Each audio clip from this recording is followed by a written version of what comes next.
All people of India have seen the jubilation among the political parties, but the faces were down in the Congress party and Bahujan Samaj party.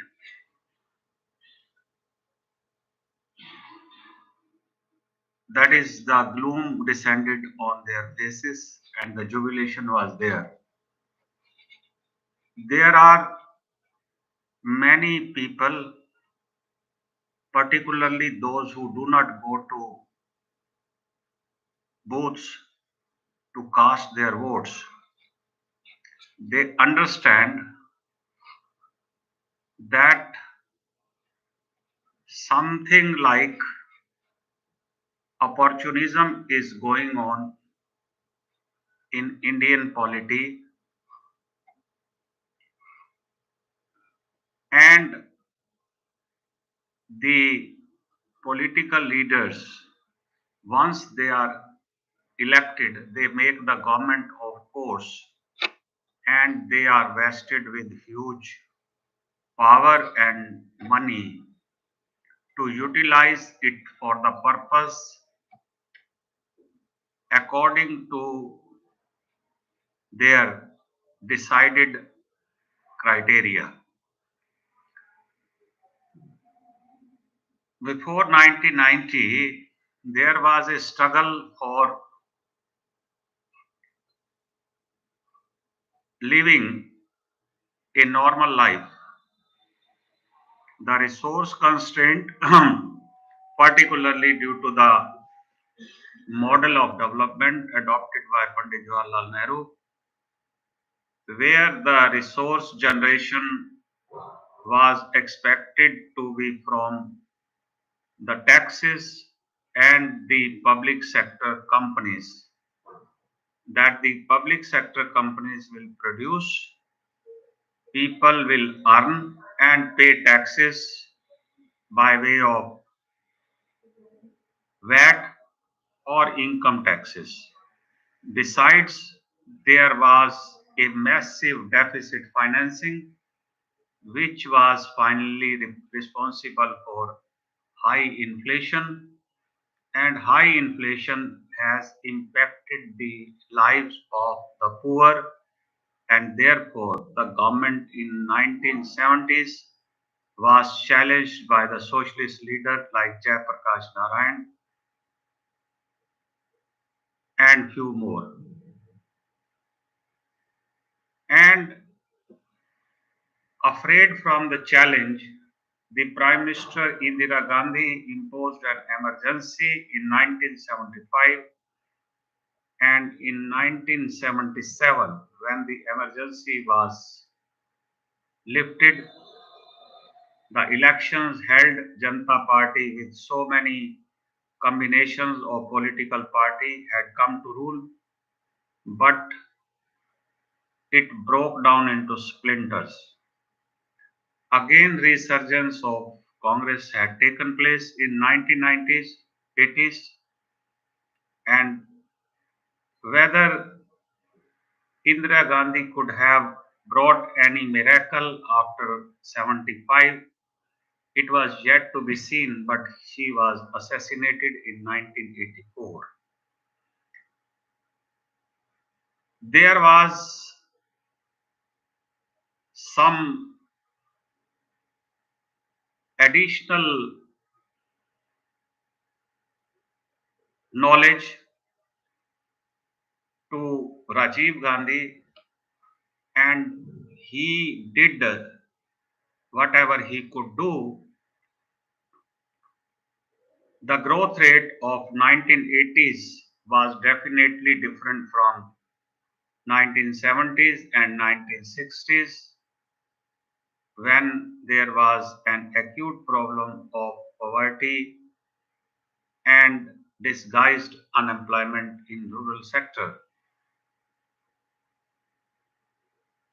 Growth rate of 5.5%, if it would have been consistent, then definitely the story would have not been the one we are seeing today, definitely the economy could have gone for pinkish change, but it was not there. There was a balance of payment crisis in 1990s, and this balance of payment crisis indicated that the consumption is exceeding more than the production. This was expected to be sorted out without pulling the, the burden of the public sector companies.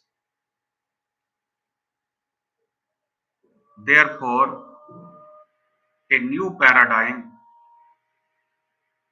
was put across by Dr. Manmohan Singh, who gave a new look to Indian economy, where the economy looked, that is accepted by the people, those who had got the ability to rise on the ladder, that is the aspiring class.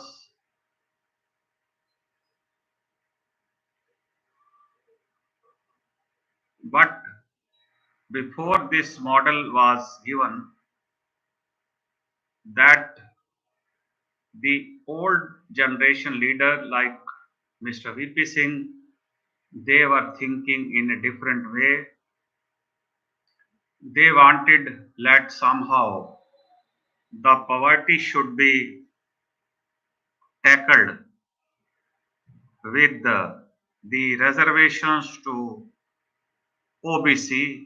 So he brought 27% reservation, making the total reservation to 50%. With the 50% of the reservation, no political leader in these 32 years could open the mouth that why so much of reservation should be there, whether the merit should not rule the country, and the Bangladesh, who was a child before India in 1971, had raced forward and has gone forward. India cannot think of comparing China at any point in time in the Asia continent. But the reservation is not being countered by any political leader, be it from Congress or from Samajwadi Party or even from BJP. BJP has added another 10% of the reservation of economically weaker section. The students studying in high flying institutions like IIT, IIM, they are finding difficult to accommodate additional 10% students or the concomitant rise in the enrollment in the hostels or in the classroom, but still it is thrust upon. Nobody is caring that how much standard of education would be affected and how much fall of the reputed institution called National Institute of Importance will suffer. The earlier reputation of Central University like JNU, like Aligarh Muslim University, like Osmania University, and few other central universities are not holding the same reputation which it used to be somewhere in 1980s, 1970s. People know that people coming from the JNU, AMU, they are having the highest wisdom in terms of delivering the exclusive services to the nation, foreign services, or diplomatic services. Over the last 32 years, no doubt the model of development has changed. Economic growth must have picked up from 3.5% average Hindu rate of growth to somewhat 8%, 7%, 6.5%, and but in the present year, it is nowhere close to the lowest ever attained of 6.5%. So, what is going wrong with it? Whether the political leaders are trying to take care of the people, those who have been left behind in the economic delivery system, and they are trying to mitigate the poverty. The things on the ground are not speaking something in their favor. The poverty in the present day is much more than the poverty there in 1980s.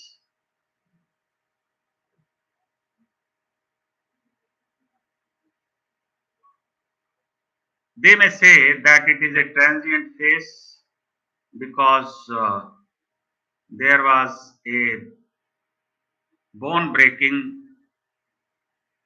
COVID disease which had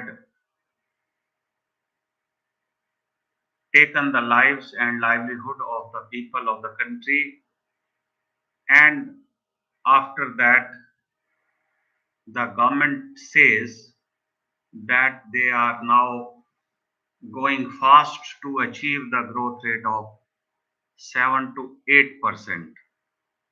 But before the growth rate of 7 to 8% consistently would have been achieved, there is a horrific war on the earth. Russia has invaded Ukraine, and it has impacted the supply chain, particularly of the vegetable oil and also the fuel oil. The prices have already shot up. The prices are held back, but there is no way to hold them back. The government are getting extra excise duty and extra VAT on the fuel to run their governments. The impact of inflation on the spending of the people has never been taken into account, and therefore the people, those who had made their career in the upward direction, they are given rest, and therefore their movement in the upward direction has stopped. Government believes that these people are capable of paying higher excise duty so that the infrastructure and social sector schemes can be implemented for the benefit of the poor. And it has been seen in the rural areas also that the small farmers do not require the pump set and the use of the diesel to run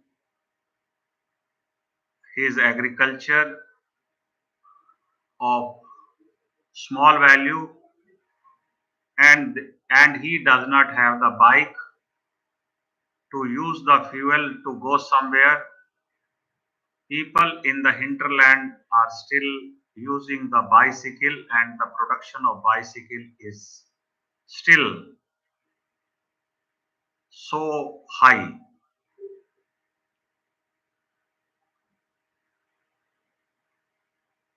Was it a model of development required as a political opportunism, or it was a compulsion? The model which was tried in 1990s, particularly post-liberalization, it was with a view to jack up the macroeconomic growth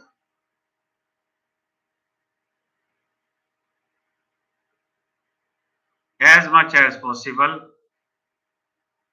and when the macroeconomic growth will be there across the states, this growth will generate revenues, and this investment will continue to get maximum revenue, and the schemes for poor will be started. Indeed, the Manrega and Sarv Shiksha Abhiyan, both together consuming 1 lakh crore, were invented in 2004-5, and the school education was given a boost those days in terms of infrastructure and educational aids. And in Manrega, the people were given employment. Their consumption expenditure had brought them above the poverty level. Crores of people were brought above the poverty level. But on the other side, there are some states like Bihar and Uttar Pradesh, those who were not performing up to the mark, and therefore a serious migration had been taking place from these two states and few more states to the urban area in search of the jobs related to the fast urban development. But the urban development is getting a rude shock because of the restrictions on the construction activities, and also inflationary buying of the commodities, because the GST rate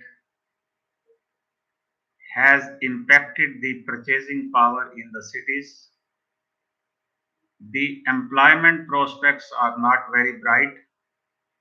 The pay packages are not enough to purchase the house, and some young people are managing their living in rented accommodation in small houses. The education of their children is never being investigated by any political party. The people have voted back there in Uttarakhand and Uttar Pradesh on,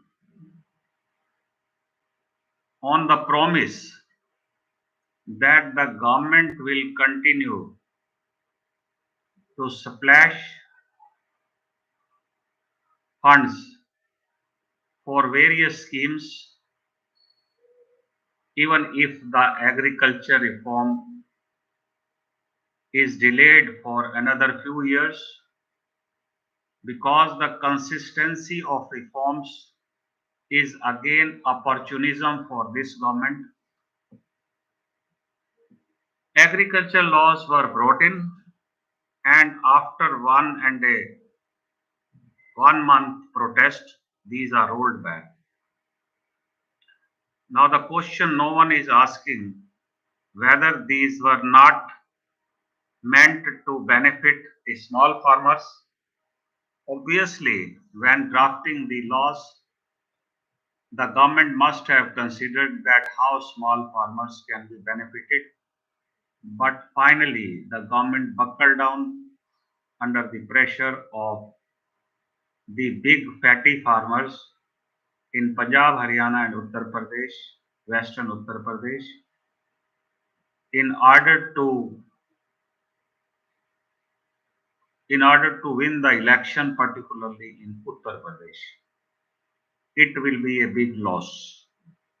Labor reforms are being undertaken by the central government. The state governments are doing work on it, but except one or two states, no one has come forward to bring the legislation and reinforce the laws, coincide the laws, converge the laws with the central government, because the health of the MSMEs is still not good enough to allow the entrepreneurs to accept the labor laws, particularly minimum wages and industrial relations. And the government also does not have the resources to spend on ESIs, where these workers are expected to enjoy the health facilities from those hospitals. AAP has been running the Delhi government, but one section of the population is unconcerned what this AAP is doing. The other section, who lives on the margin, rickshaw pullers, vendors, and small earners, they are compensated hugely by the government through transfer of revenue to schools, to mohalla clinics, but the state of college education is not at all satisfactory and no one is looking at it, because the free electricity and free water supply and free mohalla clinic are burdening the people, but the report also is the mixed one. No one is saying it is too good, no one is saying too bad. Congress is on the decline in every state, and there is an infighting which was seen in Punjab also. Punjab, once the prosperous state, is inflicted with drug addiction and unemployment. The people want the delivery. They cannot be advocating for the rule of Akali Dal or Congress. Both are decimated. Their big leaders have also lost. Mr. Channi has lost on 2 seats. Sukhbir Singh Badal has also lost his election. Now AAP will begin to deliver.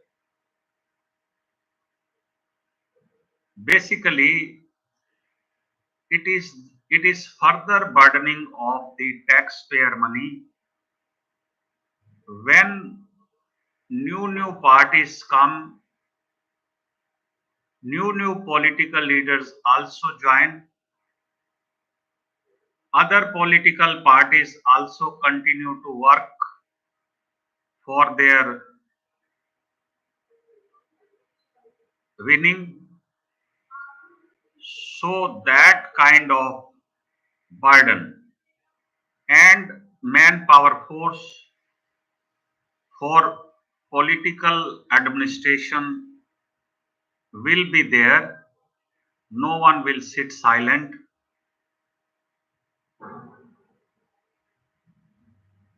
That is how the administration will have to be toned up.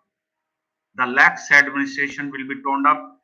Technology will be brought in the administration and new system will develop. It will cost the taxpayer money.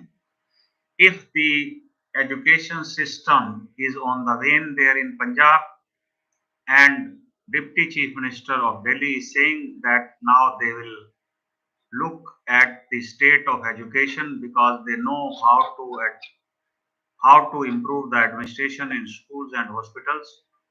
Definitely a new kind of expenditure will be undertaken. What will be the fate of the private school existing earlier? What will be the fate of the private hospitals existing earlier?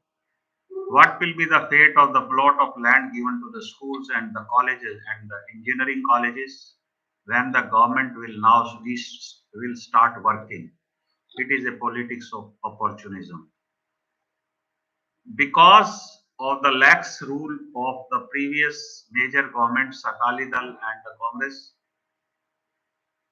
the people living in the lower strata, they could not be benefited in terms of employment and in terms of their further prospects, and therefore they will surely expect the free education, free electricity, free health, and the transfer of money in the women accounts. This is how political people are taking the seat in the political system. All these new things will be started.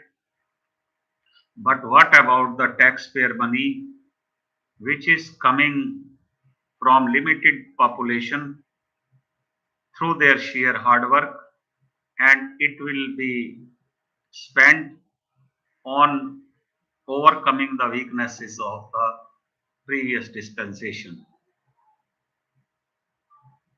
How long it will continue to deliver the free ration to 80 crore people, free electricity in now western UP to the farmers, and there are many assurances which are given that 43% of the population which does not go to vote there in Uttar Pradesh, they are saying that their money that they are paying high cost to purchase the durables and discretionary goods, and they are cutting down the expenditure on their young parents and young children on their pocket expenditure, but paying to the UP government to spend it on the farmers and also on further freebies, which will continue to support the people there in the high poverty state Uttar Pradesh. Now, whether the tax money diverted for freebies can raise the growth rate to 7 to 8%, no political leader at the center is thinking about it. It is just they have closed their eyes and but hoping to win the elections and saying something which is unrealistic. People do not understand it. But the people, those who are paying unwanted taxes, being misutilized, they are not going to cast their vote. Their vote does not matter. It is the vote of the marginalized section which is mattering more here in the present circumstances.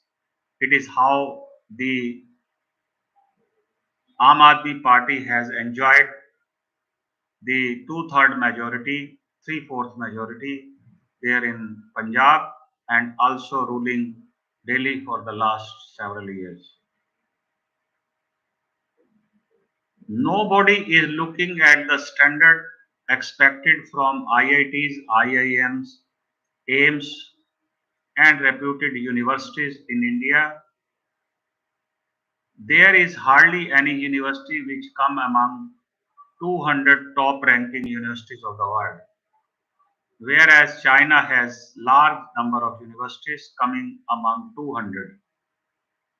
China is a power which is now staring at, which is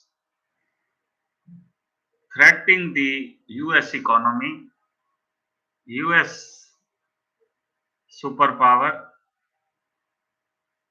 but India still lagging behind in several respects from China for supply chain and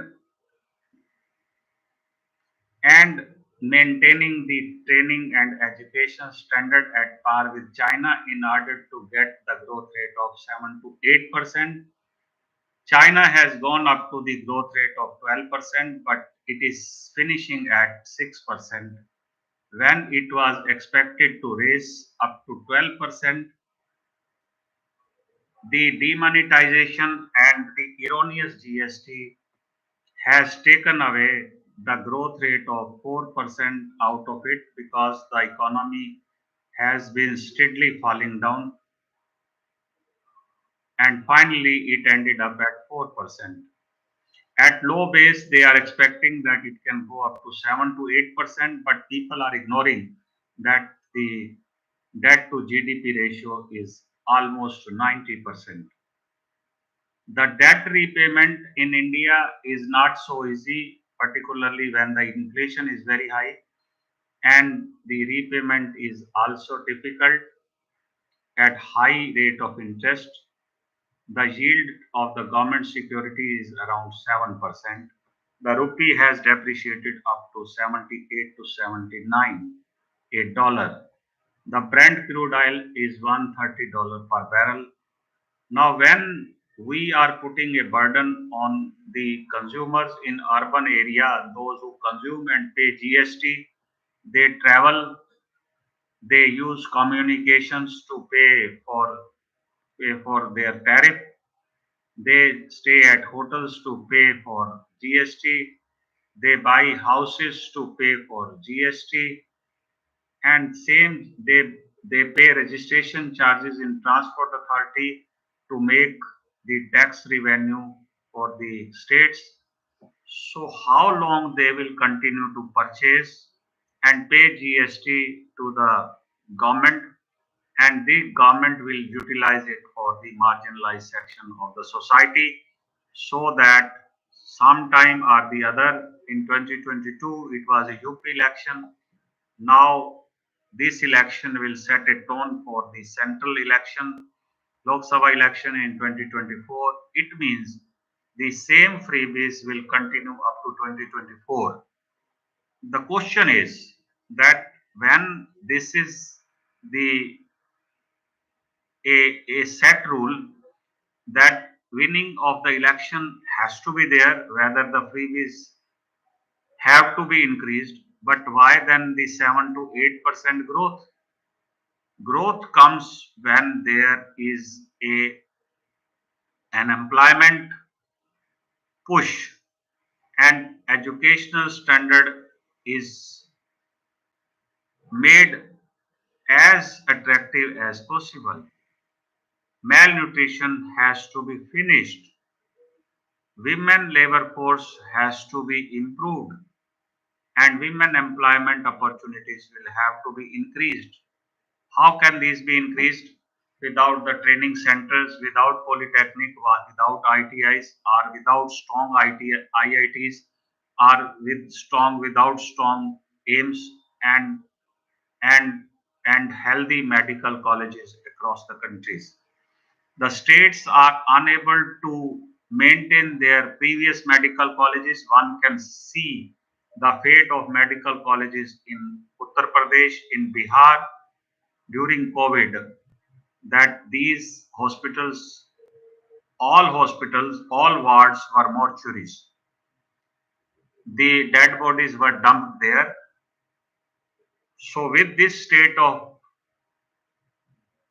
economy, because the growth rate is pushed downward because of the freebies given every time, loan waiver, free electricity, no charging of bills is, you know, affecting the infrastructure in the social sector where the people are expected to go for education and also for the treatment. They are in a critically bad state. I have met a patient there, he has got some problem and he has gone in Lucknow Medical Government College, and he was told that he will be operated outside the medical college, and he paid 60,000.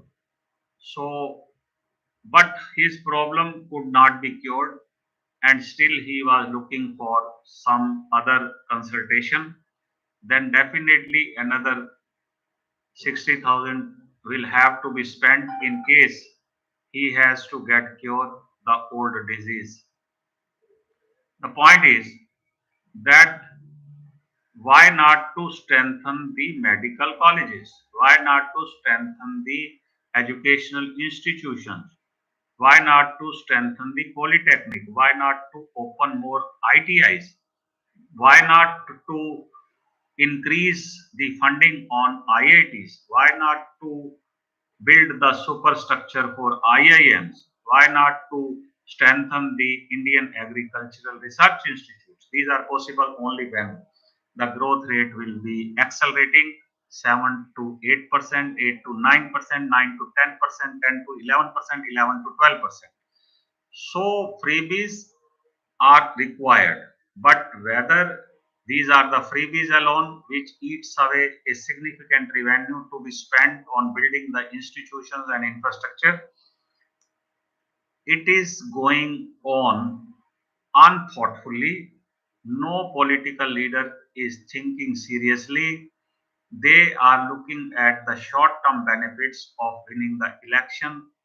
Winning the election for for for the political parties is winning by the people, those who are fed on freebies, but it is losing the election those who are looking for growth, prosperity, and toning up of the standard of education and toning up of the health facilities. There are many things which can be spoken, but some introspection by the people, those who do not go to vote, must look into it and express their views before the government that there should be a middle path. One side cannot help the other side.